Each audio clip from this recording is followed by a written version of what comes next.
2시간 정상회담에서 두 정상의 단독 회담은 한 2분 정도에 불과했던 것으로 드러났습니다. 트럼프 대통령이 문재인 대통령을 앞에 두고 기자들과 질의응답에 한 27분가량이나 시간을 썼기 때문인데요. 좀 논란이 되고 있는 것 같습니다. 잠시 후에 짚어보죠. 나이지리아에서 근무하다가 총격을 당해 크게 다친 한국 국민이 결국 숨졌습니다. 용의자는 한국 기업의 현지 합작회사가 고용한 현지 보안 요원인데요. 현장 인근에서 체포가 돼서 당국의 수사를 받고 있습니다.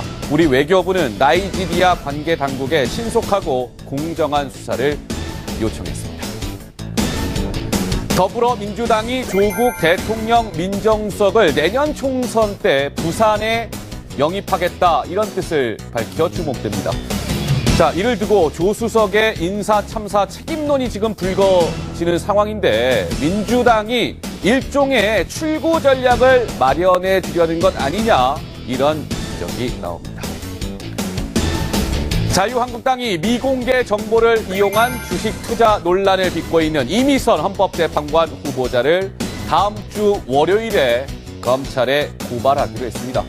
자, 이런 가운데 이 후보자의 남편인 오충진 변호사가 언론 인터뷰를 통해서요 적극 해명에 나서고 있습니다. 이 얘기도 잠시 후에 나눠보도록 하겠습니다. 자, 자리로 돌아가서 오늘 준비된 뉴스들 하나하나 살펴보도록 하겠습니다. 4월 12일입니다. 한 주의 끝자락이군요. 예, 금요일. 오늘은 정치부의 이동훈 기자, 그리고 신범철 아산정책연구원 안보통일센터장, 그리고 전 북한 외교관이시죠. 고영환 한국관광대 겸임교수, 이렇게 세 분과 먼저 출발하겠습니다. 어서 오십시오. 안녕하십니까? 네, 안녕하십니까? 예. 워싱턴에서 한미 정상회담이 있었습니다. 근데 이 정상회담이 뭔가 좀 씁쓸한 여운을 남겼다고 해야 될까요? 자, 이 얘기가 첫 번째 주제로 준비되어 있습니다. 만나보시죠.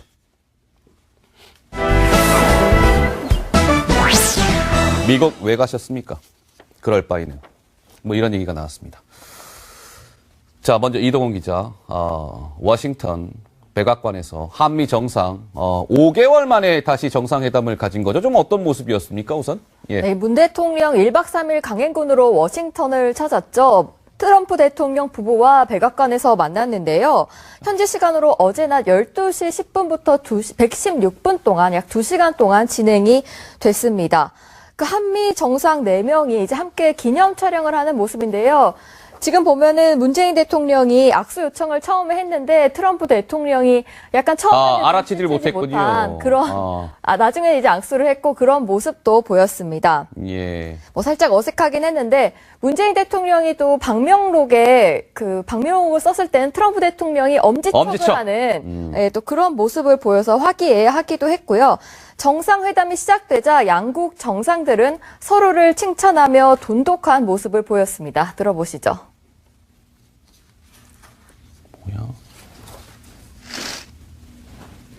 I think I can say that our relationship has never been better. Our relationship is on a personal basis, very, very close. 어제는 저희가 머무는 그 영빈관으로 트럼프 대통령께서 아주 아름다운 꽃다발과 함께 직접 서명한 카드를 보내주셨습니다. 그렇게 세심하게 마음을 써준 것에 대해서 아주 감동을 받았습니다. 특히 우리 제 아내가 아주 큰 감동을 받았습니다. 자, 그런데 이 부분을 한번 좀 살펴봐야 될 것 같습니다. 워싱턴에서 한미 정상회담이 이제 단독 회담이요. 29분 정도 진행이 됐습니다. 그런데 보면 두 정상 모두 발언과 트럼프 대통령이 기자들과 질의응답하는데 27분이 소요가 됐어요. 29분에서 27분을 빼면 2분이 남게 되는 것이죠. 그러니까 한미 정상회담 배석자 없는 사실상의 단독 회담 시간은 2분에 불과했다. 뭐 이런 거예요, 교수님? 저런 광경은 좀 어떻습니까? 우리 외교의 미숙함을 보여준다고 보는데 미숙함? 저러면 예. 차라리 그냥 단독 정상회담이라는 소리를 하지 말고 어허. 그냥 확대 정상회담과 오찬이 진행된다고 했으면 이런 논란도 없어요. 예. 단독 정상회담, 확대 정상회담, 오찬 등이 있다고 이야기를 했는데 2분이면 외국인하고 2분이면 먼 길 오느라 수고했습니다. 감사합니다. 안녕하십니까? 이러면 끝나는 거거든요. 2분이면. 예. 2분짜리 정상회담이 과연 있을까요? 이 세계에? 아. 그러니까 우리 외교관들이 저런 정도로 됐으면 저런 거를 차라리 없애버리고 예. 확대 정상회담 뭐 우리 폼페이오도 앉고 볼턴도 앉았고 우리 정의용 실장도 앉았으니까 이곳으로 뭐 가서 그렇게 테두리를 만들어서 이야기를 했었으면 이런 논란이 없는데 왜 단독 정상회담이라고 강조를 했다가 2분 만에 끝나는 단독 정상회담이라고 예. 비판을 받는 행위를 한 거는 우리 외교부가 잘못한 거죠. 예. 심각한 외교적 무례를 문재인 대통령이 당했다. 뭐 이런 얘기도 나옵니다만 신 박사님은 저 2분간의 뭐 이제 단독 회담은 사실상 2분에 불과했다는 거잖아요. 좀 어떻게 평가하고 싶으세요? 고 박사님 말씀대로 준비가 부족했다고 생각합니다. 준비가 부족했다. 예, 이런 의전. 그러니까 이번에 간 근본적인 목적부터 다시 생각해 봐야 된다고 보는데요. 예. 왜 갔습니까? 왜 갔냐면은 우리 정부가 뭐 자칭 중재안이라고 이야기한 굿 이너프 딜을 설득하러 간 거예요. 그렇게 하기 위해서는 대통령이 직접 트럼프 대통령과 만날 수 있는 시간을 넓혀야 되는 거죠. 예. 그 단독 정상회담을 기획함에 있어서 그럼 첫 번째 영부인 대동부터 하면 안 되는 거였어요. 차라리. 아, 영부인이 갔으면 안 되는 거다. 그렇죠. 그 시간에 같이 있고 사진 찍고 그러면서 그 시간을 줄인 거 아니에요. 거기다가 하하.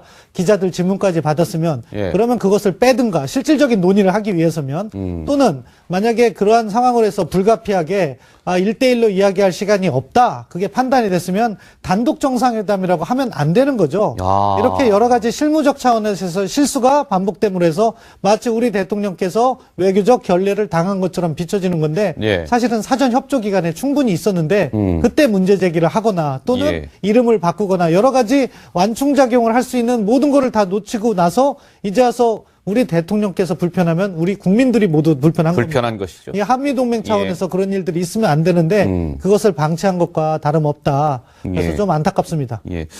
자, 이동훈 기자, 이 한미 정상회담 뭐 이런 소식이 알려지니까요. 야권의 평가는 좀 냉담하게 나오고 있는 것 같습니다. 네, 특히 예. 한국당은 한미 정상회담 결과를 강하게 비판했습니다. 나경원 자유한국당 원내대표는 뜬구름 회담이었다, 외교 참사라고까지 했는데요. 민주평화당에서조차 답답한 회담이라는 평가가 나왔습니다. 들어보시겠습니다. 한마디로 이 한미 정상회담에 대해서는 뜬구름 정상회담이었다. 왜 갔는지 모를 정도의 정체불명 정상회담이었다고 판단할 수밖에 없습니다. 국민들이 한미 정상회담을 보면서 참 모욕감을 느끼신 국민들도 있을 거고 저러려고 미국 갔나 라고 생각하는 분들 많으실 겁니다.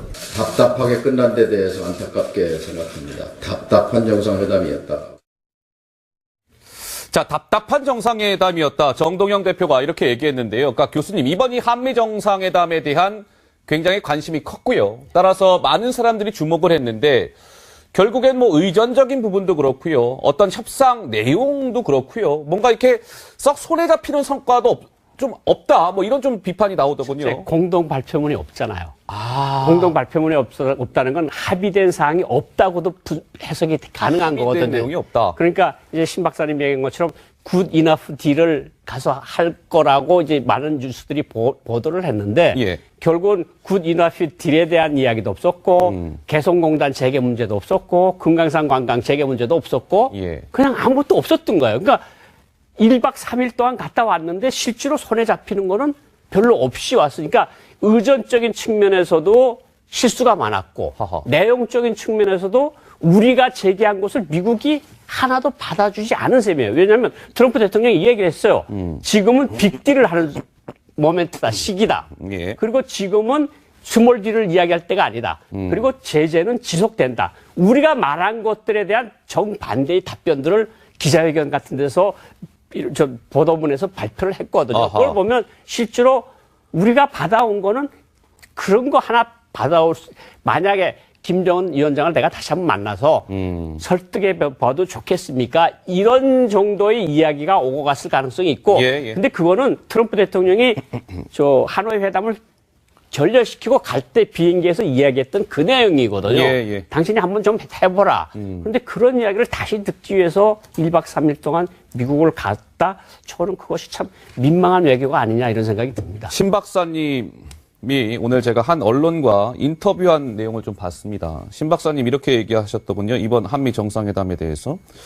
문재인 대통령의 아이디어에 대한 지지 발언은커녕 주목한다 수준의 언급도 미국 측으로부터 나오지 않았다.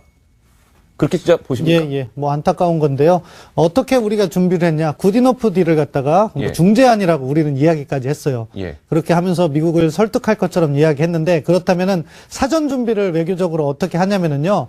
우리의 굿이너프 딜을 미치게 설명하고 가장 잘 되면 그것에 대해서 트럼프 대통령의 육성으로 서포트, 지지한다는 발언을 받는 거예요. 그러면은 이제 그것을 받았으니까 우리가 중재안이라고 하는 굿이너프 딜을 가지고 북한과 거래를 하는 거죠. 예. 만약에 미국으로부터 지지한다 발언을 못 받는다면은 그 아래 단계에서 주목한다 이런 노티스라든가 그런 발언을 받아내야 되는 거예요. 네. 근데 그것조차도 없어요. 그런 발언 전혀 없었어요? 예. 그리고 오히려 우리의 굿이너프 딜의 핵심적인 내용을 트럼프 대통령이 다 부인했어요. 굿이너프 딜이 뭡니까? 포괄적 합의 뒤에 단계적 이행이 있어야 된다는 거잖아요. 네네네. 근데 그 질문을 하니까 트럼프 대통령은 빅딜이다. 무슨 소리냐. 빅딜이다. 이렇게 얘기했어요. 또 북한을 설득하기 위해 제재 완화를 좀 우리가 만들어 가지고 우리가 움직여보자. 그런 얘기했는데 트럼프 대통령 뭐라고 그랬어요? 제재 완화 안 돼. 개성공단 안 돼. 노라고 얘기했어요. 예. 그리고 우리 정부가 엄청 강조한 것이 얼리 하베스트. 들어보셨을 거예요. 조기 수확이라고. 빨리빨리 성과를 초반에 내야 된다. 예. 근데 트럼프 대통령 뭐라고 얘기했어요? 천천히 가도 좋고 올바른 딜을 해야 된다. 이렇게 얘기했어요. 네. 우리 정부의 굿이너프 딜에 대해서 트럼프 대통령이 조목조목 노라고 얘기한 거예요.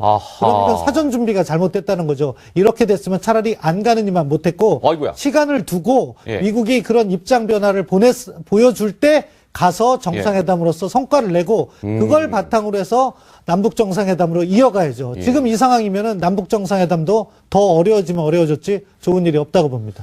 자, 이 한미 정상회담, 이제 여러 가지 이런 좀 씁쓸한 여운을 남겼다고 해야 될까요? 이제 이런 상황인데, 이동훈 기자, 영부인들 간에 오찬이 있었죠?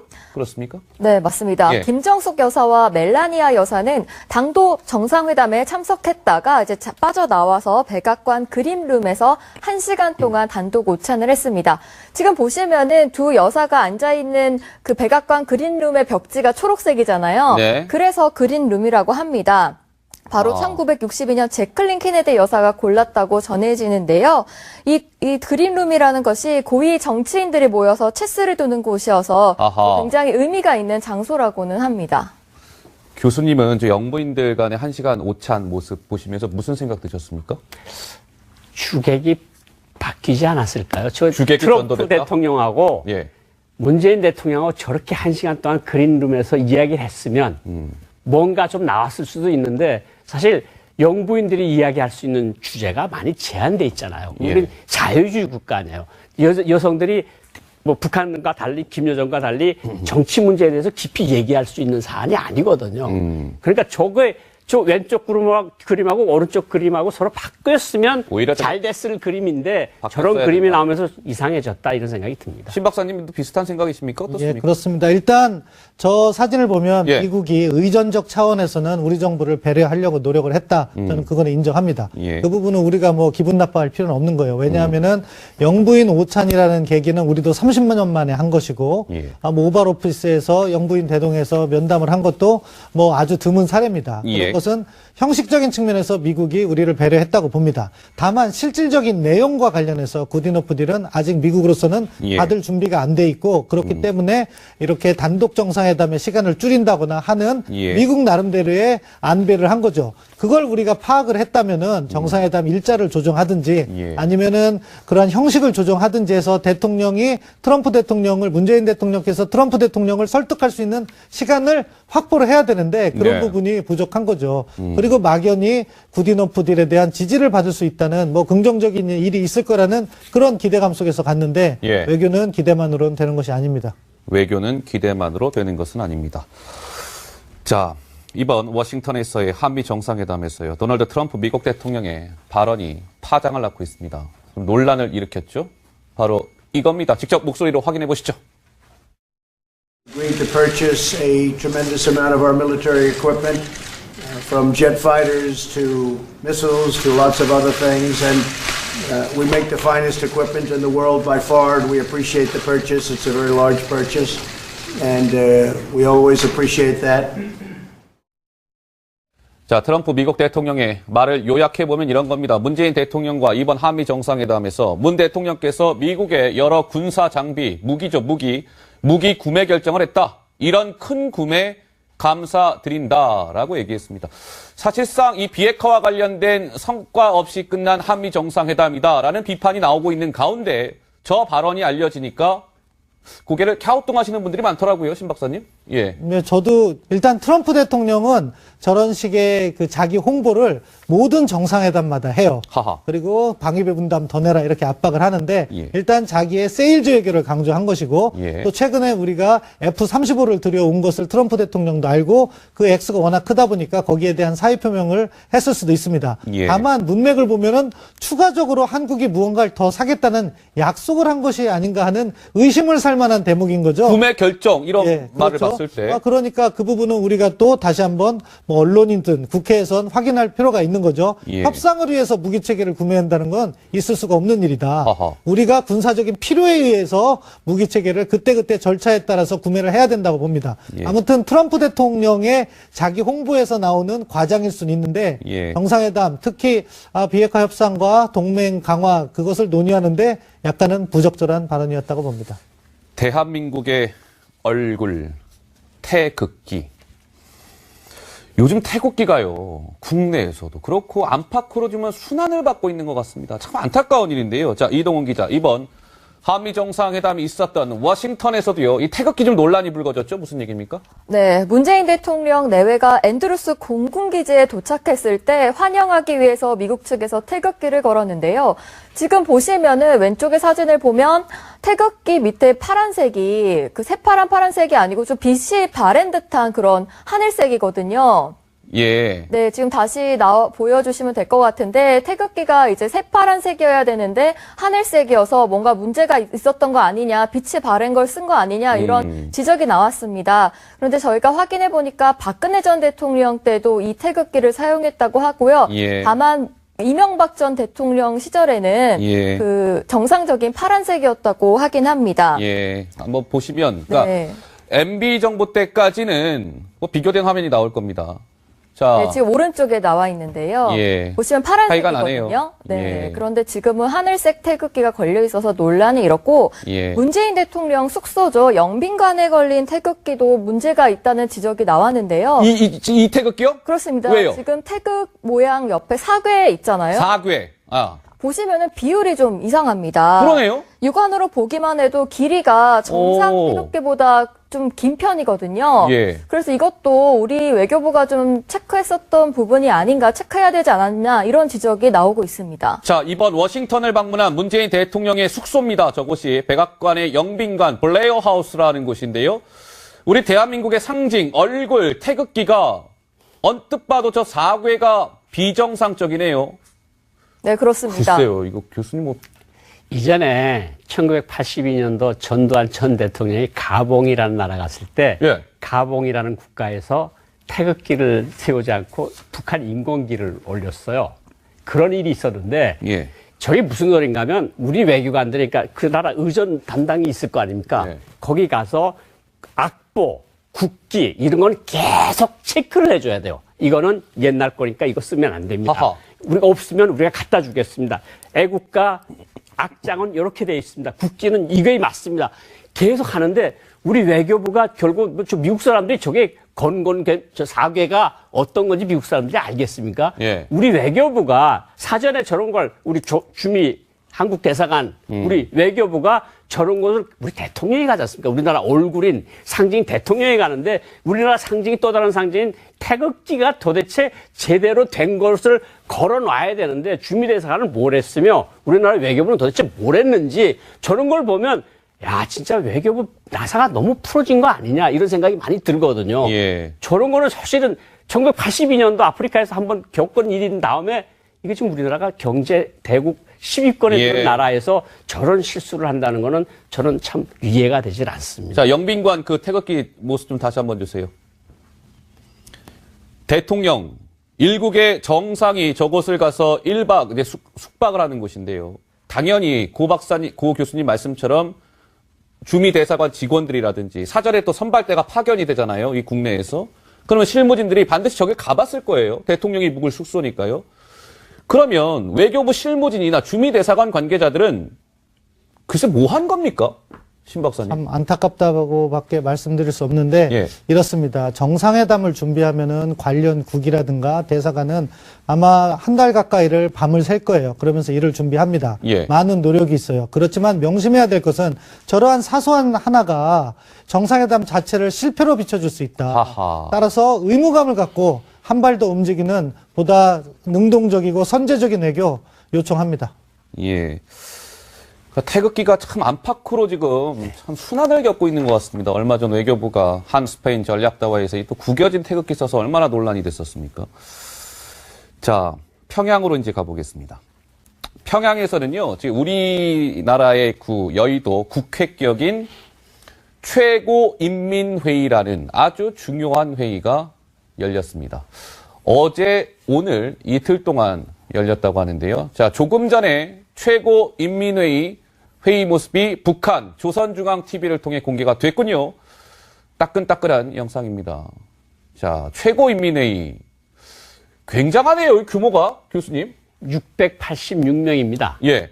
우리나라보다 더 많습니다. 어허. 최고인민회의 대의원, 그러니까 국회의원이라고 하는 게 우리나라 거의 2배 이상이 되는데요. 예. 최고인민회의라는 건 사실은 어제 그 전날 진행된 당중앙의 전원회의나 당 정치국 회의 결정을 추인하는 기구가 바로 최고인민회의인데 사실은 최고인민회의라고 하는 것은 북한에서는 큰 의미가 없습니다. 왜냐하면 예. 최고인민회의 대의원들도 당에서 선출하고 1인 선거구에 함자 단독 입후보에서 예. 99.99%의 참석하에 100% 찬성 투표거든요. 근데 저게 별 문제는 없는데 어쨌든 지금 최고인민회의에서 무슨 결정들이 나왔는가 하면 네. 김정은이 다시 국무위원장으로 재추대가 되었고 예. 대신에 김영남이라고 하는 정말 그러니까요. 올해 91세 난 그러니까 21년 동안 최고상임위원회 위원장 하나 제 외교부 있을 때 외교부 보스를 한 외교부 부장을 했거든요. 김영남 위원장이요? 김영남 아이고야. 위원장이 예. 당시 외교부장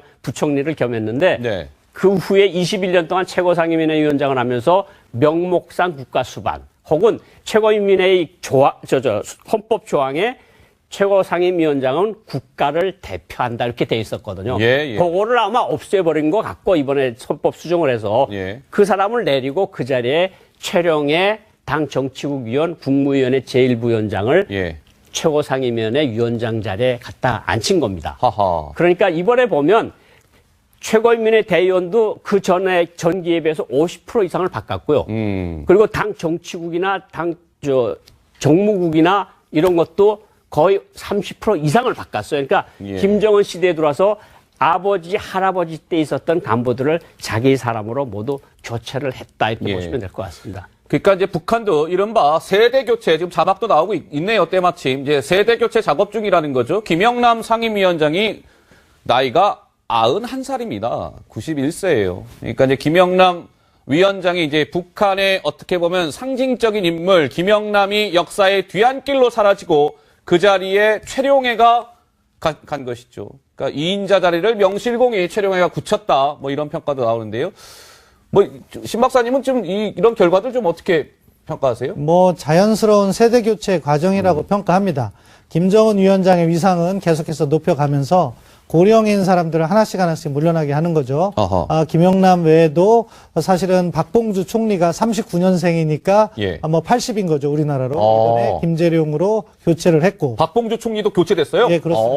그렇군요. 그리고 또 국무위원회에 사실은 60년대생인 최선희가 이제 등장을 하잖아요. 본격적으로. 예. 그런 것처럼 나름대로 김정은 측근으로 하나씩 교체하는 과정에 있다. 예. 그 속도가 빠르진 않지만 친정체제가 보다 공고화되고 있다. 이렇게 평가할 수는 있겠습니다. 알겠습니다. 평양에서 있었던 최고인민회의 결과까지 분석해드렸습니다. 자, 문재인 대통령 오늘 밤 귀국하죠? 네, 그렇습니다. 알겠습니다. 자, 저희가 준비한 다음 주제로 넘어가 보겠습니다. 다음 주제 역시 화면으로 준비되어 있습니다. 만나보시죠. 자, 족집게 주식 투자를 하신 거 아닙니까? 참 그런 재주 굉장히 뛰어나시던데요. 막 이런 비판이 좀 쏟아지고 있죠. 이미선 헌법재판관 후보자에 대한 논란이 사그라들지 않고 있습니다. 오늘 이미선 후보자 때문에 여의도 국회가 매우 시끄러웠습니다. 영상 잠깐 보시고 말씀 이어가 보도록 하겠습니다. 이미선 후보자에 대한 청문 경과서 보고서 채택을 위한 의사일정을 포함시켜주지 않으면 문형배 후보자에 대해서도 의사일정 합의를 해줄 수 없다. 사실상 인사청문 경과 보고서 채택을 위한 법사위 전체 회의를 집권 여당이 민주당이 지금 보이콧을 하는 이런 참 보기 드물고 이해하기 어려운 상황이 벌어졌습니다. 이런 회의 열어서 뭐 하겠습니까? 정말 통탄을 금할 수가 없습니다. 법사위 일정을 파행시킨 민주당에서 스스로 이것을 결정한 것인지 정말 청와대 조국 민정수석의 오다를 받고 이렇게 된 것인지 그 책임을 다 져야 된다고 생각합니다. 자, 지금부터 준비된 뉴스는요. 하종대 동아일보 뉴스연구팀 팀장 그리고 김근식 경남대 정치외교학과 교수 이렇게 모시고 살펴보죠. 어서 오십시오. 안녕하십니까? 예, 안녕하세요. 자, 이동훈 기자, 이미선 헌법재판관 후보자와 관련해서 국회가 조금 전에 진짜 영상에서 나타난 것처럼 좀 시끄러웠던 것 같은데 좀 왜 그랬던 겁니까? 오늘 법사위 전체회의에서 문형배, 이미선 인사청문 보고서를 원래 채택을 해야 되는데 야당들은 문형배 후보자만 채택하고 이미선 후보자는 채택하지 않겠다 이렇게 했습니다. 그러니까 여당인 민주당에서 이미선 후보자도 같이 논의해야 된다면서 회의 자체를 보이콧해버렸는데요. 아하. 네, 사실 여당이 회의를 보이콧하는 것은 좀 이례적이긴 합니다. 예. 그래서 여상규 위원장, 이제 자유한국당 소속인데, 일부라도 채택 합의하면 문형배 후보자라도 해야지 어떻게 문형배 후보자 채택도 거절하냐. 예. 지금 이미선 후보자 같은 경우에는 검찰 고발도 검토하고 있는데 어떻게 안건을 상정하라는 거냐 이렇게 말을 하기도 했습니다. 예. 하여튼 좀 특이한 상황이에요. 보통은 야당이 회의를 잘 참석을 안 한다거나 그래서 파행을 겪는 경우가 많은데 오늘은 반대로 이동훈 기자 설명 들어보니까 지금 보세요. 다 야당 쪽 의원들만 있고 집권 여당 더불어민주당의 법사위원 자리는 텅 비어 있습니다. 저도 좀 이해가 안 되는데요. 바로 얼마 전에 국민 여러분, 시청자 여러분 기억하실 거예요. 7명 장관 후보자 했을 때 2명은 스스로 낙마했고 지명 처리했지만 예. 결국 김현철, 박영선 후보자에 대해서는 야당이 계속 청문보고서 채택을 반대했잖아요. 반대했을 때 여당이 했던 이야기 뭡니까? 국회의원의 역할을 제대로 해라. 왜 청문보 채택을 안 하느냐. 반대 채택을 해야 되는 것이 국회의원의 소명이다. 왜 예. 해야 될 일을 안 하느냐라고 굉장히 따졌었어요. 예. 그리고 결국 또 문제가 됐던 진영 후보자라든지 이런 후보자들은 적격, 부적격을 병기해서 청문보 채택을 해줬거든요. 그러니까 예. 저는 여당이 청문보고서 채택이라고 하는 것들은 국회의원의 본래 청문회 결과에 대한 최소한 해야 될 역할이라고 한다면 예. 지금 이번에도 문영배 이미선 후보를 했으면 지금 문영배 후보는 해주겠다는 거 아닙니까? 예. 그러면 당연히 문영배 후보라도 여당이 같이 참여해서 보고서 채택하는 것이 예. 바로 며칠 전에 이야기했던 여당의 논리랑 맞는 거고 만약에 정말 이미선 후보 문제가 되는 정말 주식 투자의 기재라고 지금 논란이 되고 있는 예. 이미선 후보를 채택을 해주지 않으니까 화가 나서 만약에 안 한다고 한다면 그건 다음에 또 해도 되는 거고 아하. 또 지금 진행되면 보면 청문보 채택 안 해도 결국 대통령이 강행하면 되는 거 아닙니까? 예. 그러면 문영배 후보라도 저는 여당이 기존에 자기가 했던 주장에 따른다면 해주는 게 당연한 건데 스스로 의립장을 내고 나갔다는 건 제가 볼 때 정말 앞뒤가 안 맞는 것 같습니다. 자, 자유한국당에서는요, 이미선 헌법재판관 후보자 이 논란과 관련해서요, 새로운 의혹이라고 해야 되겠죠? 의혹을 하나 제기했더군요. 자유한국당 쪽에서 말이죠. 어떤 얘기일까요? 직접 목소리로 확인해 보실까요? 후보자 배우자가 이제 갑자기 페이스북을 개설하고 또 오늘 아침에 복수의 언론에 인터뷰를 하면서 변명으로 일관하는 모습을 보고 참 어쩌면 후보자의 배우자까지도 이렇게 국민 눈높이에 맞지 않는 그 회개한 변명과 청와대 그 김형현 법무비서관이 어제 오후에 후보자의 남편인 오충진 변호사한테 직접 전화를 해서 적극적으로 해명하라는 이야기를 했다라고 하고 그 부분에 대해서 확인이 직접 됐습니다. 자, 주광덕 의원이요. 근데 굉장히 구체적으로 얘기합니다. 청와대 김형현 법무비서관이 이미선 후보자 남편인 오충진 변호사한테 전화를 해서 적극적으로 해명하라고 청와대가 시켰다. 이게 이제 주광덕 의원 얘기의 골자인데요. 저게 좀 문제가 되는 겁니까? 하 팀장 어떻습니까? 실제로 분위기를 보면은 예. 저 얘기가 상당히 가능성이 있어 보이는데 확인을 해야 되겠지만 왜냐면은 이미선 후보자에 대해서 원래 여당조차도 예. 이거 좀 문제가 있는 거 아니냐. 청문회에서 여당조차도 지적을 했잖아요. 심지어 뭐 박지원 의원은 이제 야당이긴 하지만 잠깐 여당 많이 옹호를 해왔던 그런 분이었는데 예. 그분조차도 뭐 지금 이러려면 판사하지 말고 나가서 예. 주식 거래를 하라고 이렇게 권유했을 정도였는데 그런데도 불구하고 청와대가 여당의 이런 분위기에도 불구하고 갑자기 강행 쪽으로 돌아서면서 아하. 나온 것이 바로 이 얘기거든요. 예. 그러니까 이제 지금 이미선 후보자는 다 대부분 옥춘진 변호사, 즉 남편이 했다. 예. 이렇게 얘기했지 않습니까? 나는 모른다. 이렇게 나는 했거든요. 모른다. 예. 그러니까 지금 오충진 변호사는 가만히 있으니까 한번 직접 페이스북이든 뭐든 해명을 해봐라. 예. 이렇게 얘기했을 가능성은 상당히 높습니다. 그런데 사실은 청와대에 특히 민정수석 자리는 이 후보자의 문제점이 있는가를 예. 명확히 좀 따져보고 어떤 문제점이 있는가. 그럼 만약에 이런 문제점을 청문회에서 제기했으면 이런 거 직접 확인해서 얘기를 해야 될 판인데 예. 그거를 당사자 후보자도 아니지 않습니까? 예. 후보자가 다른 후보자 사람한테 미루니까 남편한테. 그 사람한테 예. 해가지고 그것도 SNS에다 해가지고 여론을 반전시켜라? 이거는 상식적으로 납득이 안 되는 얘기죠. 예. 자, 실제로 이동훈 기자. 네. 이미선 후보자 남편 오충진 변호사가 실제로 막 그래서 언론 인터뷰를 통해서 막 대리 해명에 지금 적극적으로 나선 모양새네요. 네, 어제 SNS에 해명을 올리더니 오늘은 한 라디오 인터뷰를 했는데요. 예. 뭐라고 했냐면 뭐라고 했습니까? 나는 그런 불법적 거래를 한 적이 없고 자산 대부분을 주식으로 저축을 한 거다. 그리고 내부 정보도 받은 적이 없고 오히려 논란된 회사 주식은 손실이 상당하다. 이렇게 억울하다고 했습니다. 예. 이미선 헌법재판관 후보자도 조금 전 입장을 냈는데 그 소유 전 주식을 매각했다. 예. 배우자 소유 주식도 조건 없이 처분할 것이라고 하긴 했습니다. 예. 오 변호사가 또 주식 거래는 이미선 후보자가 자신에게 전적으로 일임했다고 했는데 예. 한번 직접 목소리 들어보시겠습니다. 예. 주식투자를 어떻게 할 줄도 모릅니다. 저희 집사람은 그렇고요.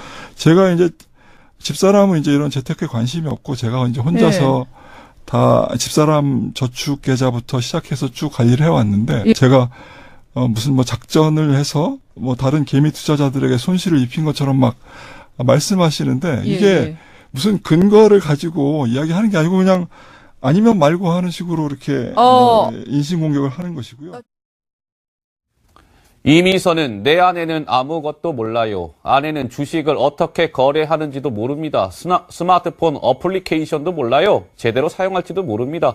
22년 동안 오로지 온리 재판에만 전념해온 인물입니다. 나의 부인 이미선은 말이죠. 이렇게 얘기한 겁니다.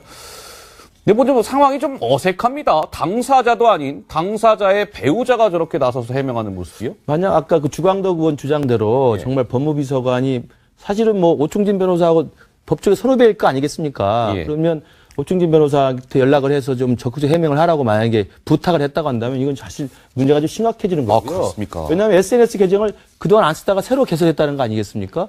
그런 걸로 봐서도 좀 찝찝한 부분이 있는데 문제는 저렇게 나와서 뭐 해명하고 한다는 걸 다 이해한다 치더라도 여전히 해명하는 논리는 저는 이해하기 힘든 게 뭐냐면 내가 연봉 뭐 5억 이상을 받는데 그 돈을 다른 데 투자하지 않고 나는 주식을 통해서만 다 이걸 저축하는 개념으로 했다. 그러면 일반적인 주식 투자자는요.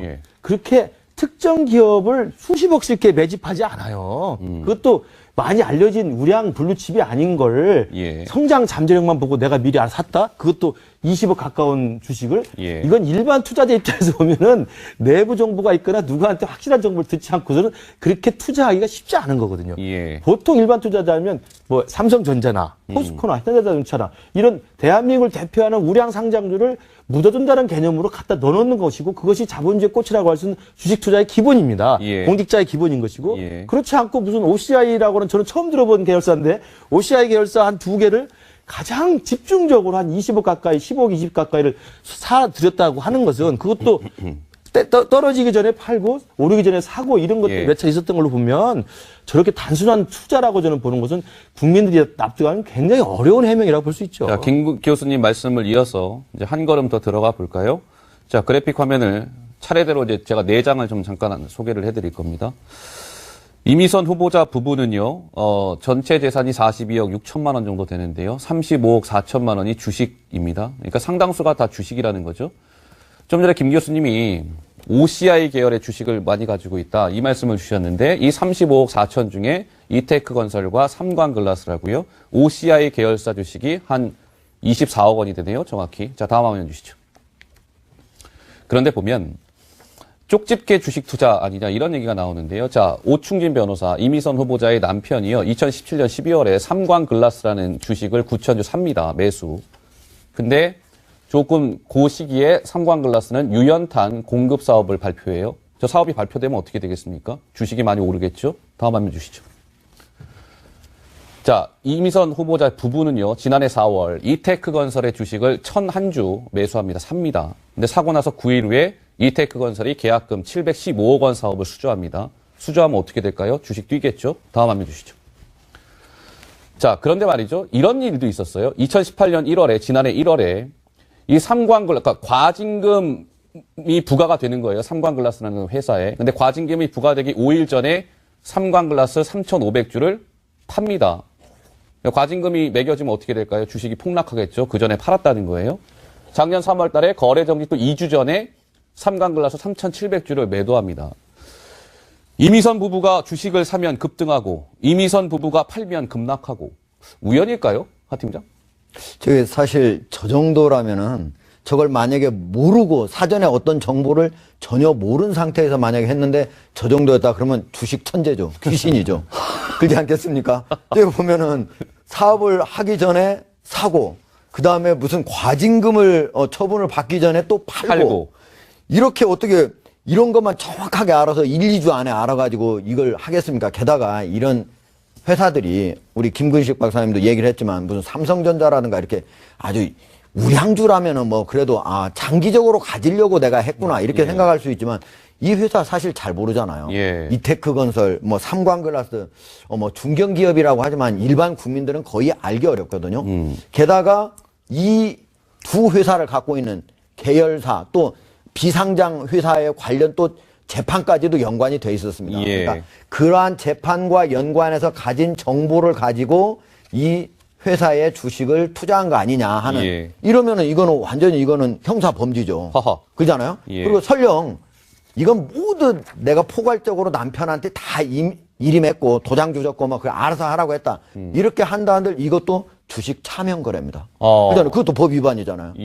만약에 그랬다 한다 한들 그래서 두 가지 어느 쪽으로 하더라도 제가 보기에는 헌법재판소 재판관이라고 하는 매우 고도의 도덕적인 그 기준이 필요한 자리거든요. 그 자리는 지금 다른 자리도 아니에요. 일반 법관도 아니에요. 일반 법관도 주식 투자를 함부로 하면 안 되거든요. 자기 특히 재판과 연관된 거 아니면 사전에 정보를 입수한다든가 그러면. 그런데 이런 경우에는 더욱더 스스로 사퇴하는 게 맞다. 이렇게 봅니다. 좀 전에 뭐 하 팀장이 이제 뭐 저 차명거래 뭐 법 위반 소지가 있다라고 말씀을 드렸는데 그건 약간 좀 논란의 소지가 있다고 하더군요. 그 부분은 저희가 바로 잡도록 하겠고요. 자, 이제 야당에서는요. 이미선 후보자를 향해서 이런 것 같아요. 이미선 후보자 헌법재판관은 고사하고요. 이제 검찰 조사받을 준비하십시오. 이런 목소리를 내기 시작했습니다. 직접 확인해 보실까요? 청문회에 앉기 전에 검찰청에 먼저 앉았어야 하는 것 아닌가 하는 이런 생각이 듭니다. 아내가 했다, 남편이 했다. 도저히 납득하기 어려운 변명들입니다. 이미선 후보는 법관으로서의 최소한의 양심이 있다면 본인 스스로 사퇴함이 마땅합니다. 이 정부는 수치도 모르고 염치도 없고 국민 눈치도 안 보는 한마디로 상치가 없는 불치 정부다라고밖에 말씀드릴 수 밖에 없습니다. 자유한국당은 다음 주 월요일에 이미선 후보자를 검찰에 고발하겠다 이렇게 밝혔습니다. 화면 주시죠. 이미선 후보자 관련된 뉴스를 저희도 며칠째 전해드리고 있어서 아마 시청자 여러분들께서도 이미선 후보자에 대한 다 판단들이 있으실 거라고 생각합니다.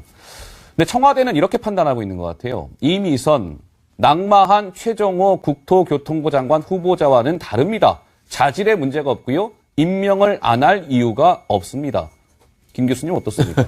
최정호 후보자가 낙마한 것은 국토교통부 장관인데 지금 문재인 정부의 부동산 정책에 정면으로 위배되는 부동산 투기 의혹을 받아서 낙마한 거 아닙니까? 예. 그렇다면 저것과 다르다고 하는 데는 청와대 해명을 알 수가 없는 게 그러면 지금 이미선 후보자는 헌법재판관인데 헌법재판관은 헌법을 수호하고 대한민국의 국채를 수호하면서 헌법과 합치 불합치를 결정하는 중요한 자리에 있는 사람입니다. 예. 그럼 그 사람은 그러면 헌법적 질서 안에서의 증권시장에서의 투자가 혹시라도 내부자 거래에 의해서 또는 사전 정보에서 투기성으로 단타성 그야말로 데이트레이딩 수준에 있어서 투기를 했던 사람이 35억 정도의 주식을 가진 걸로 만약에 나중에 판명이 되면 예. 그건 국토교통부 장관이 부동산 매체 갖고 있는 거하고 전혀 차원이 다른 더 큰 문제가 되는 거거든요. 저는 저렇게 다른 거니까 상관없다고 이야기하는 건 이해가 안 되고요. 더 중요한 것은 정말 아까 그 법무비서관이 전화해서 만약에 해명을 하라고 했다는 게 사실이고 그다음에 조국 수석을 지키기 위해서 민주당이 갑자기 태도가 돌변해서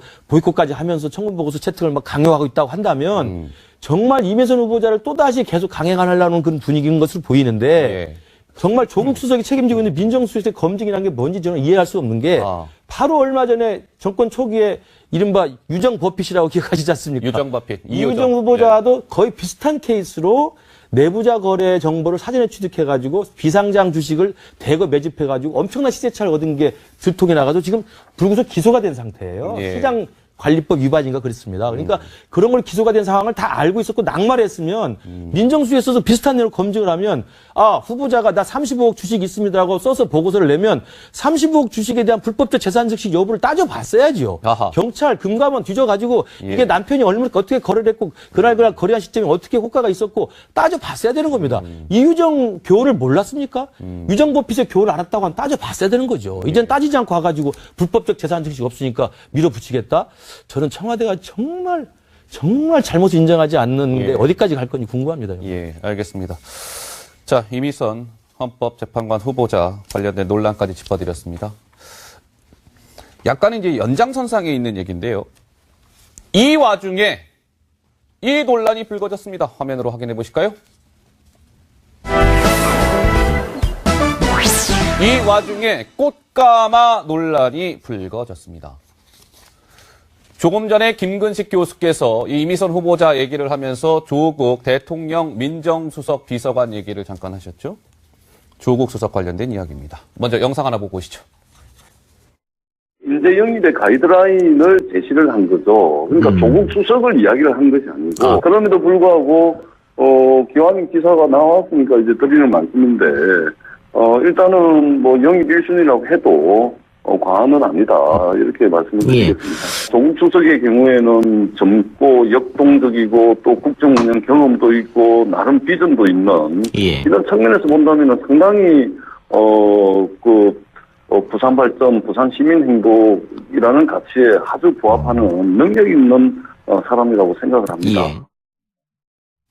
그러니까 이동훈 기자, 조국 수석의 내년 총선 차출설이 더불어민주당으로 하여금 공식적으로 거론이 된 거군요. 네, 그동안 조국 민정수석의 부산 지역 출마설은 여러 번 있기도 했거든요. 지난해 지방선거를 앞두고는 부산시장 출마설이 제기되기도 했는데 그래도 민주당 부산시당이 공개적으로 출마 요청을 한 건 이번이 처음입니다. 이 얘기를 한 사람이 민주당 부산시당 위원장을 맡고 있는 전재수 의원인데 다음 달 중하순쯤 인재영입위원회를 꾸리면 조 수석을 1순위로 영입할 거다. 당 지도부와 청와대와도 협의할 예정이라고 밝혔습니다. 뭐 어떻습니까, 팀장? 이 조국 수석 지금 이런 거죠, 논란은. 인사검증, 인사참사다. 이런 논란이 한창 뜨거운 가운데 조국 수석을 민주당이 뭔가 총선에 출마시키기 위해서 영입하는 모양새를 취하는 게 과연 온당하냐? 이게 맞는 것이냐? 이런 논란인 것 같죠? 먼저 이제 그게 온당하냐에 앞서서 네. 과연 왜 이 얘기가 나왔을까 왜 이 이걸 얘기가 한번 나왔을까? 생각을 해보면은 지금까지 인사가 있을 때마다 뭐 조각도 그랬고 개각도 그렇고 인사가 있을 때마다 특히 이번 같은 경우는 세 번째 검증 실패다 이런 얘기가 나왔었잖아요. 예. 그러니까 이 조국 민정수석 같은 경우는 청와대를 나와야 된다라고 하는 것이 여권 일각에서도 나오고 있는 상태니까 뭔가 퇴로를 열어주자 하는 생각이 있을 수 있는 것 같고. 예. 그리고 이제 과연 조국 수석이 그러면 나왔을 경우에 예. 과연 부산시에서 다른 뭐 자기 자신이 당선되고 다른 사람까지도 표를 견인할 수 있을 것인가? 예.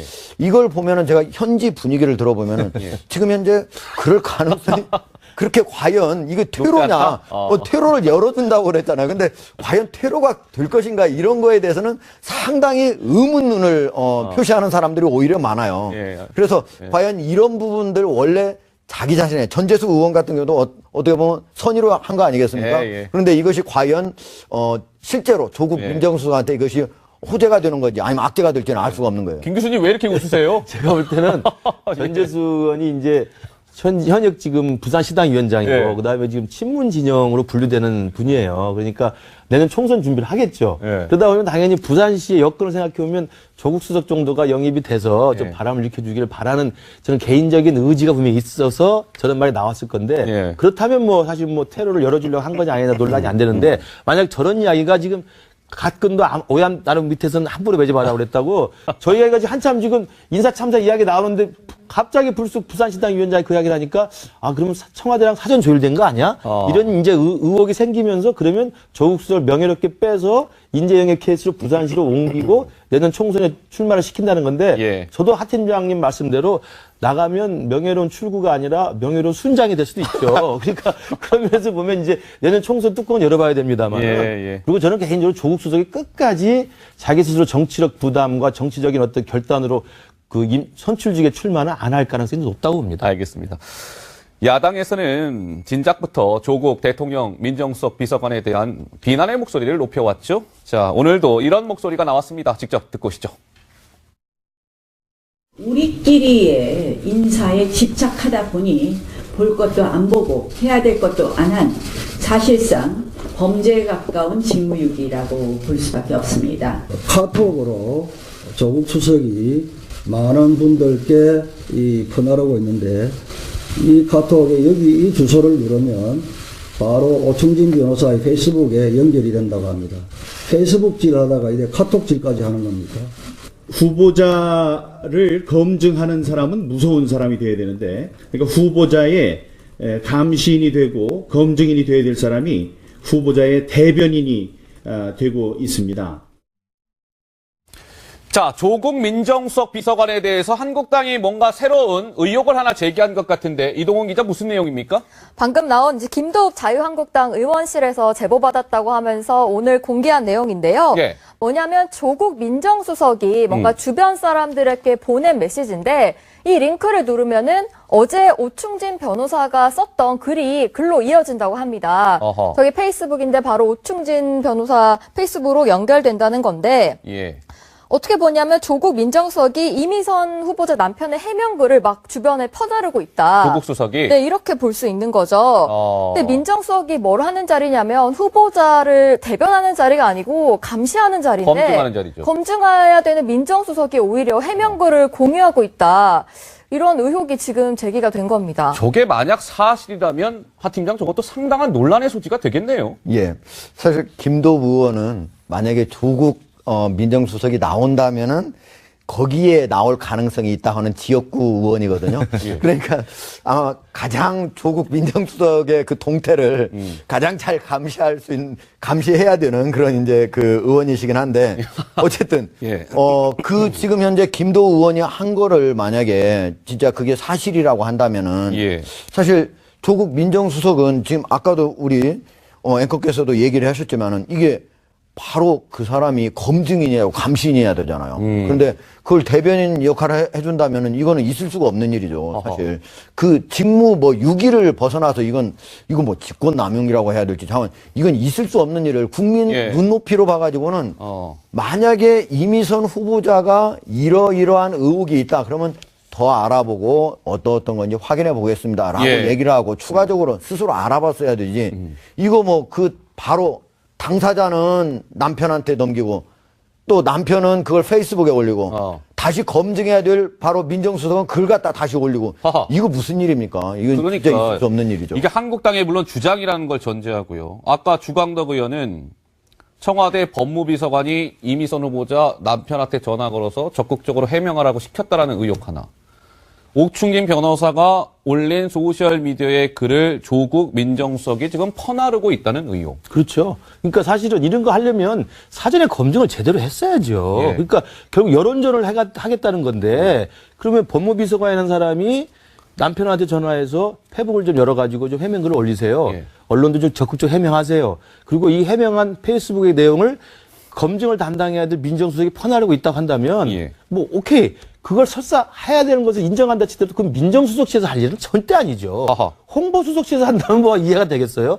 아니면 시민사회 수석에서 한다든지 나름대로 이제 민심 동향을 이렇게 퍼뜨리는 거니까 할 수 있다고 치지만 그것도 적절한 행동은 아니지만 민정수석이 할 일은 절대 아니고 예. 하려면 민정수석은 조국 수석이 지금 나서서 뒤늦게 저걸 퍼나를 게 아니라 예. 아까 제가 말씀드린 것처럼 유정법핏의 교훈을 뼈저리게 느꼈다 한다면 7대 인사 배제 기준에 그냥 기계적으로 적용해가지고 주식 35억 있는데 별 문제 아니야. 예. 불법적 재산 지식이 없어라고 그냥 기계적으로 잠깐 검증하고 통과시켜 넘길 게 아니라 유정법핏의 교훈을 알았으면 철저히 감시하고 따져보고 들여다봐서 예. 정말 특정 계열의 OCI 계열의 그 기업에 20몇 억이 있다는 걸 확인했으면은 예. 들여다봤으면 되는 거거든요. 그렇구나. 그거 안 하고 이제 와서 배우자가 한 이야기를 퍼내려고 있는 게 이게 민정수석이 할 일입니까? 제가 볼 때는 예. 앞뒤가 안 맞는 일을 하고 있는 거죠. 어쨌든 지금 민주당 내에서 이제 조국 민정수석의 총선 차출설이 나왔는데요. 이런 것 같아요. 최근에 부산의 민심은 이런 것 같습니다. 지지율을 한번 볼까요? 부산, 경남, 울산, 소위 우리가 부울경이라고 하죠. 정당 지지율을 보니까 더불어민주당은 25.2, 자유한국당은 37.6. 그러니까 더불어민주당이 한 10%포인트 이상 자유한국당에 비해서 이제 뒤지고 있는 건데요. 저런 지지율을 감안했을 때 뭔가 조국이라는 뭔가 흥행 요소가 있는 인물을 부산에 내세워서 이 부산에 더불어민주당의 바람을 한번 일으키고자 하는 게 민주당의 구상이겠죠. 근데 흥미로운 것이요. 이 지금 조국 총선 차출설이 나오면서 이런 가능성이 나옵니다. 조국과 바른미래당 이현주 의원 간의 대결 가능성.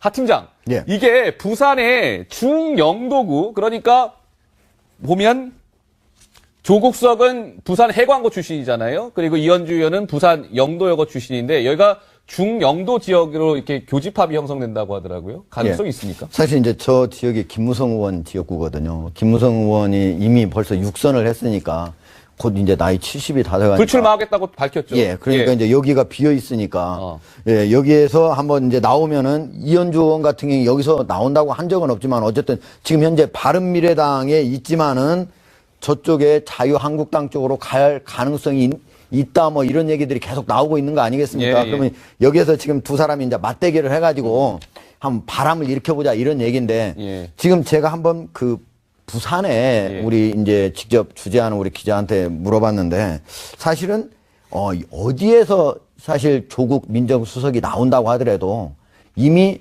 부산에서 있는 더불어민주당 의원들 있는 지역구라면은 누군가가 양보한다면 좀 그럴지 몰라도 그때보다도 오히려 20대 국회의원 선거 때보다도 전체적으로 분위기가 지금 축 처져 있다. 안 좋다. 오히려 그런 상황에서 이 자유한국당 있는 그런 의원 지역구에서 나온다 하는 거는 지금으로서는 사실 거의 당선 가능성이 쉽지 않다라고 얘기를. 다만 지금 한 1년 남은 거잖아요. 네. 그렇기 때문에 뭐 선거는 그 다음에도 어떻게 변할지는 모르겠다면 지금 얘기할 수는 없지만 현재로서는 그렇게 볼 수밖에 없다 이렇게 얘기를 하고 있습니다. 이현주 의원 최근 라디오 인터뷰에서 이렇게 본인이 직접 밝힌 바가 있습니다. 듣고 오실까요?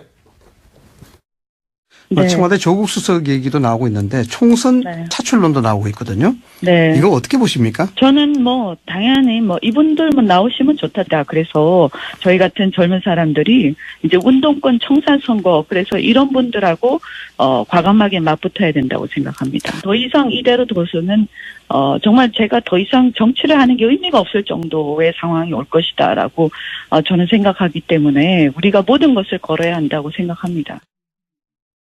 이현주 의원은 조국가 나오거라 내가 붙을 용의가 있다 이렇게 얘기했네요. 뭐 충분히 저렇게 되면 흥행도 될 것 같은데 현실적 가능성을 보면 아까 제가 말씀드린 조국 수석도 부산에 출마할 가능성이 높지 않고요.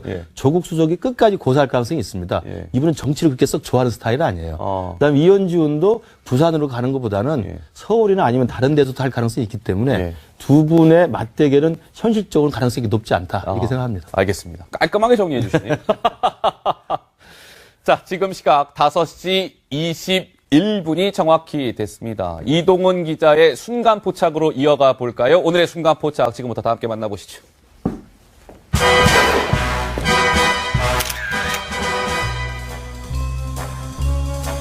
김정숙 여사가 미국의 한 초등학교를 찾았습니다. 어린이들이 K-팝 댄스 교실에서 방탄소년단의 노래 아이돌에 맞춰 춤을 배우는 모습인데요. 김 여사도 박수를 치며 가볍게 노래를 따라 불렀습니다. 어린이들과 대화하는 시간도 가졌는데요. 김 여사에게 이 질문이 하고 싶었나 봅니다. Did you ever dance? 영어만 했을 때. 지금도 나도 춤을 추려고 하는데 춤을 추면 사람들이 뭐라 합니다. 아이들은 방탄소년단에도 큰 관심을 보였습니다. 방탄소년단은 지난해 9월 미국 유엔본부 회의장에서 열린 청년 행사에 참석했는데요. 당시 미국을 방문한 김정숙 여사와 직접 만났습니다. 예, 작년에 유네스코 유엔에서 뉴욕에서 만났습니다. BTS가 이야기했어요. 유엔에서 유네스코에서 뭐라고 그랬냐 하면 어제의 실수한 나도 나고 오늘 좀 모지라는 나도 나고 그러나 내일을 위해서 더 열심히 하려 하는 나도 나다. 방탄소년단은 잠시 뒤인 저녁 6시 새 앨범 맵 오브 더 솔 페르소나를 전 세계 동시 발매합니다. 컴백 무대는 미국 MBC에서 선보이고 오는 17일 서울 동대문에서 글로벌 기자간담회를 열 예정입니다. 나경원 자유한국당 원내대표 사무실에서 한 여학생이 나경원은 사퇴하라를 외치며 국회 방호팀에게 끌려 나옵니다. 오늘 오전 한국대학생 진보연합 소속 대학생 20여 명이 나경원 원내대표의 사무실에 진입해 농성을 벌였는데요. 이들은 반민특위 망원 나경원은 사퇴하라, 김학의 성접대 사건 은폐 황교안은 사퇴하라고 외쳤습니다. 국회의원 회관은 아수라장이 됐습니다. 나경원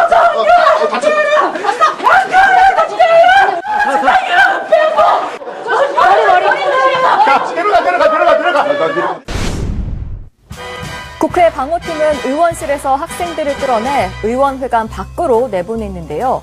학생들은 의원회관 건물 밖에서 경찰과 대치하며 계속 시위를 벌였습니다. 한 여성의 삶을 짓밟고서도 여성들의 삶을 짓밟고서도 그렇게 덤덤거리면서 살아가고 있고 나경원이 이 나라를 또다시 망치려고 하고 있습니다. 그래서 우리 대학생들 보고만 있을 수 없어서 이렇게 왔습니다. 이들은 나경원 원내대표의 지난달 반민특위 발언을 문제 삼았는데요. 논란이 됐던 발언 들어보시겠습니다. 우리 해방 후에 반민특위로 인해서 국민이 무척 분열했던 거 모두 기억하실 겁니다.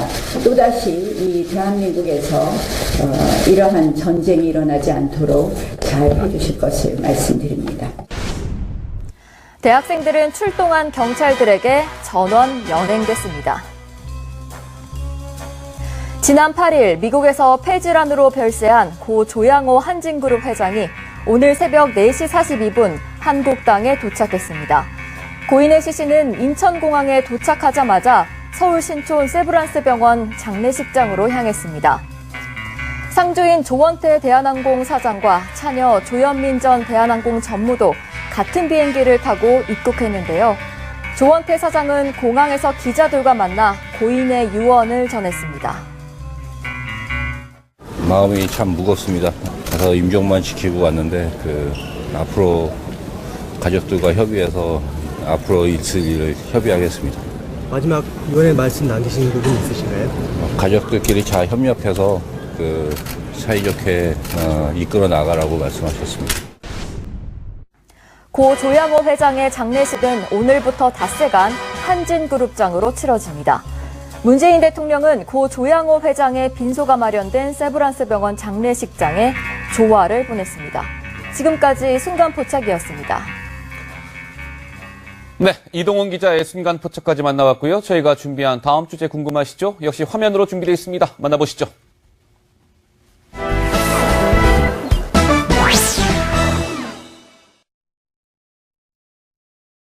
제가 그동안 휴가를 한 번도 안 해서 좀 쉬자 이렇게 생각을 했는데 서로 연결 다들 참석해 주시기를 이 자리를 빌어서 다시 한번 말씀을 드리고 나중에 나오시든 안 나오시든 저는 내일 최고를 할 테니까 당직자 여러분들 하루 쉬겠다 뭐 이런 생각 좀 적으시고 준비해 주시기 바랍니다.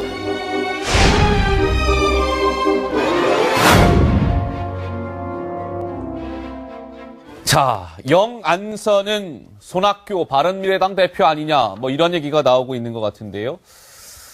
자, 상황이 이제 급기야 이렇게까지 된 것 같아요. 이동훈 기자, 이 손학규라는 정치인은 지금 바른미래당의 대표 아니겠습니까? 네. 근데 지금 회의도 지금 제대로 주제가 안 되는 상황이라면서요. 네, 손학규 대표 어제만 해도 휴가까지 취소하면서 뭐 다른 최고위원들 나오든 말든 간에 내일 최고위 열겠다고 이렇게 했는데 네. 그런데 뭐 3명의 그 최고위원 여전히 보이콧하고 있고 심지어 항상 나오던 김관영 원내대표까지 해외 출장을 갔다고 합니다. 그래서 도저히 이제 열 수가 없으니까 최고위를 취소하고 대신에 외교 현안 기자간담회를 나홀로 열어가지고 했는데 지금 이제 보시는 것처럼 속이 타는 듯이 연신 물만 마시는 그런 모습이 또 보였습니다. 그 당에서는 그 최고위원회의가 굉장히 중요한 회의거든요. 당의 뭔가 그날의 방향이나 이런 것들을 기자들한테 이제 발표하는 그런 자리인데, 뭐 지금 최고위원들이 다 불참하고 뭐 이러면서 대표가 지금 최고위원회의를 주재하지 못하는 상황까지 이제 이르게 된 것이죠. 근데 참 이게 김 교수님 상황이 점점 계속 좀 더 악화되는 모양새네요. 바른미래당의 이제 최고 네. 의사결정기구가 최고위원회인데요. 예. 7명으로 구성이 돼 있어요. 예. 손학규 당대표, 그다음 선출직으로 지금 보이콧 3명 하고 있는 하태경, 이준석, 권은희 최고위원 3이 있고요. 그다음에 이제 당연 몫으로 있는 게 이제 원내대표인 김관영, 정책위 의장 또 다른 권은희, 예. 그리고 청년 최고위원 김수민 이렇게 해서 7명으로 구성이 돼 있습니다. 예. 근데 본래 3분은 지금 보이콧하고 있고 예. 김관영 그다음에 권은희 정책위장은 이제 해외 출장으로 나가 있습니다. 예. 그리고 김수민 최고위원이 오늘 못 나온 거예요. 그러니까 2명으로 최고위원을 할 수는 없잖아요. 예. 그러니까 최고위가 그렇게 될 것 같아서 엊그제는 이제 하루 쉬겠다 휴가를 했는데 또 어제 또 다시 입장을 바꿔서 휴가를 취소하고 또 최고 열겠다 그랬는데 예. 생각해보니까 안 되는 거잖아요. 그러니까 오늘 한미 정상회담 결과도 있고 그러니까 이제 외교안보 간담회로 바꿨는데 예. 지금 저러다 보니까 당의 결정기구인 최고위가 사실 식물인간처럼 무력화되어 있으니까 지금 일각에서 나오는 이야기는 지금 전당대회 끝나고 당대표가 임명할 수 있는 2명의 지명직 최고위원이 있습니다. 네. 그 몫을 지금 안 채우고 있거든요. 예. 그래서 2명의 지명직 최고위원을 그럼 임명해서라도 손 대표가 3명이 보이콧 하더라도 최고위를 계속 강행하면서 가지 않겠느냐 이런 예. 일각의 조심스러운 전망도 나오고 있습니다. 예, 다음 주에 그래서 지금 그 최고위원을 손 대표가 임명을 할 거다 뭐 이런 좀 기사도 나왔는데요. 그러니까 사면초가 지금 손학규 대표 아니냐 뭐 이런 얘기가 나오는 것이죠. 사실 바른미래당은 그래픽 좀 주세요. 자, 2그룹으로 되어 있지 않습니까? 이른바 이 바른미래당의 창당 주역 유승민, 안철수. 이런데 유승민계에서는 지금 이번 주말까지 결단하십시오. 그렇지 않으면 우리가 결단할 수밖에 없습니다. 이렇게 목소리를 높이고 있고, 안철수계의 지역 위원장들이 뭐 최근에 뭐 이렇게 모임을 갖고요. 손 대표 사퇴를 해야 된다라는 또 의견을 모았다고 해요. 그러니까 유승민계, 안철수계로부터 지금 이 손 대표가 사퇴 요구를 받고 있는 사면초가 고립무원 뭐 이런 거 아니냐 이런 지적인데요. 자, 목소리 하나 듣고 이야기 더 나눠보도록 하죠.